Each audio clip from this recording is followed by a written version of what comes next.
যেই নবী নিজের চাইতে আপনাকে আমাকে বেশি ভালোবাসছেন, সেই নবীকে সবচাইতে বেশি ভালোবাসা দরকার আছে কি নাই? ও বাবা বলেন, জোরে বলেন, আছে কি নাই? যুবক ভাই, আজকে মাহফিল হয়, আপনি মাহফিলে আসতে পারেন না, আপনি কত বড় দুর্ভাগা, আপনি কত বড় কপাল পোড়া।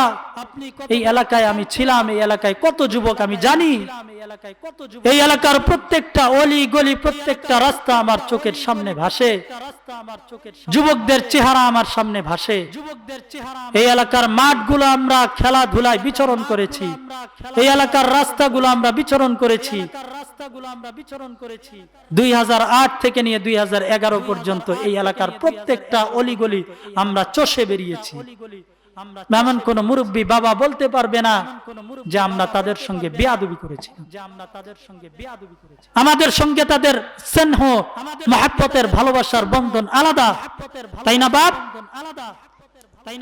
আমরা বাপ ছেড়ে আসছি, মা ছেড়ে আসছি, এই এলাকায় ছিল আমাদের মা, এই এলাকায় ছিল আমাদের বাবা।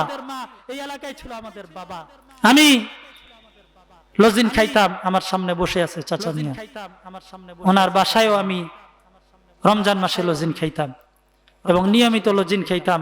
আনিসুর রহমান চাচা, আসগার আলী প্রামাণিক, ওনাদের বাসায় খাইতাম। যুবক আমি চিনি এই এলাকায় কত যুবক আছে,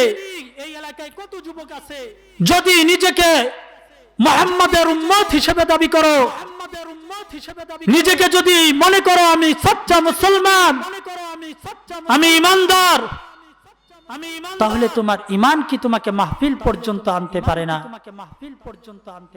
যুবক তুমি শুনে রাখো, যেই ইমান তোমাকে জান্নাতের বাগান দুনিয়ার মধ্যে মাহফিলের মধ্যে আসতে দিতেছে না, ওই ইমান তোমাকে জান্নাতে নিতে পারবে না।